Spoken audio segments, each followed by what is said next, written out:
kosong, nggak ada orang, saya bermimpi ada sosok di depan saya, dia sedang duduk, dia sedang melihat saya ke hadapan saya, dia senyum, itu terlihat seperti bersinar-sinar seperti itu. Saya rasanya ingin mendekati itu, tapi dalam hati saya berpikir itu Tuhannya orang Kristen gitu. Saya udah mengerti itu Tuhannya orang Kristen gitu. Saat itu kan saya masih Muslim, jadi saya berpikir, tapi saya di situ saya pengen mendekati sosok itu, nggak peduli itu Kristen atau enggak. Rasanya saya pengen mendekati sosok itu, saya ingin bercerita kalau hidup saya itu hampa gitu. Saya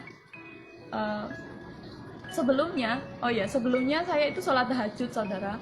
Jadi saya sholat tahajud itu sepertiga malam, saya berdoa gitu. Saya kayak ngomong sama Allah saat itu kan dengan cara Muslim. Saya cerita, saya berdoa, saya menangis di situ. Kalau saya mengalami hampa gitu hidup, dan saya pengen sesuatu yang baru. Saya pengen, kalau memang Engkau, ya Allah, kalau memang Engkau hidup, tolong tunjukkan kepada saya gitu. Selama ini Engkau itu jauh, Engkau itu kayak gimana ya, disembah tapi jauh gitu. Walaupun saya berulang kali menyembah, beribadah berapapun banyaknya, tapi saya tidak merasakan kedekatan Tuhan gitu. Saya kayak menantang Tuhan gitu. Kalau memang Kau hidup, tolong tunjukkan kepada saya. Saya itu nangis sampai. Terus saya habis itu tidur. Nah, saya dapat mimpi itu tadi. Saya ketemu Tuhan Yesus itu. Rasanya saya pengen mendekati sosok itu. Baru satu langkah saya pengen mendekati sosok itu, tiba-tiba ada banyak lalu lalang orang. Padahal tadinya nggak ada orang. Tiba-tiba ada banyak lalu lalang orang gitu. Kayak suasananya kayak zaman dulu kayak gitu.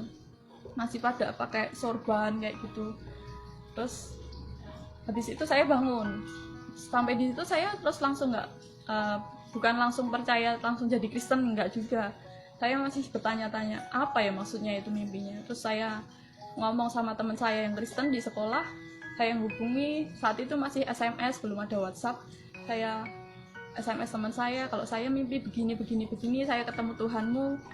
Terus singkat cerita, mereka mengajak saya untuk berdoa di sekolah. Tapi saya nggak mau dikristenkan, saya nggak mau jadi Kristen gitu. Saya nggak suka sama orang Kristen gitu, ilfil saja sama orang-orang Kristen. Terus beberapa kali mereka mengajak saya berdoa, terus saya maulah, sungkan kan diajak terus nggak mau kan. Ya udah, saya maulah, untuk kali ini saya mau. Dan saat ikut berdoa, nggak kebetulan saat itu di Firehouse Manahan yang berkhotbah hidup pas itu adalah Mas Yoyo. Nah, Mas Yoyo itu padahal anak guru saya di SMP. Saat itu kan saya di SMA, masih kenaikan kelas 2 itu. Dia khotbah di situ kok kayak pernah kenal gitu. Dan ternyata setelah selesai ibadah memang itu anaknya guru saya gitu. Nah, terus waktu itu pas awal-awal ibadah itu juga aku ngelihatnya pada bahasa roh gitu, kayak baca jimat atau apa gitu. Mereka tuh kayak ngomong apa gitu. Aku cuma ngeliatin aja mereka berdoa, mereka nutup mata, dan terus ada yang baca firman. Setelah baca firman, mereka berdoa lagi kan. Saya ikut aja merem.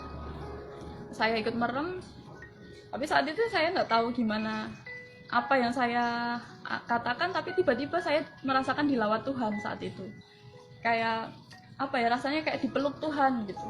Saya nggak bisa melihat alam roh dan lain-lain, enggak, tapi saya merasakan dalam hati saya Tuhan itu berbicara, akulah Bapamu yang kekal, kasih yang selama ini kamu cari itu ada padaku. Tuhan kayak ngomong sama saya gitu. Saya udah gimana ya, yang sebelumnya saya sholat tahajud tadi, saya berdoa pengen ketemu Tuhan, itu rasanya udah kejawab gitu. Tuhan itu memang Allah yang hidup gitu. Di situ saya dilawat Tuhan, saya nggak bisa berhenti menangis. Ternyata memang Tuhan itu hidup, Tuhan itu sayang sama saya, Tuhan itu mengasihi saya gitu. Tuhan itu benar-benar hidup gitu. Terus saya dilawat Tuhan, saya didoakan untuk menerima Tuhan Yesus sebagai Tuhan dan Juru Selamat. Dan mulai saat itu saya mulai menerima Tuhan. Dan setelah itu banyak proses yang saya alami, mulai dari tekanan dari keluarga. Mereka kan tidak bisa menerima saya sebagai Kristen, karena dari dulu saya kecil kan muslim, jadi seakan-akan keluarga tidak bisa mendidik saya gitu. Jadi mereka merasa kecewa, jadi saya sempat diusir dari rumah itu selama 4 hari. Saya sempat dipukulin juga sama kakak saya karena dikira saya kesurupan kan, kok nekat ke gereja gitu kan. Tapi saya tetap nekat ke gereja karena saya merindukan firman Tuhan, merindukan Tuhan ngomong apa hari ini. Saya selalu merindukan itu. Yang saya nantikan di gereja itu bukan euforia dan lain-lain, bukan itu, tapi mereka melihatnya saya kesurupan lah dan lain-lain seperti itu, tidak bisa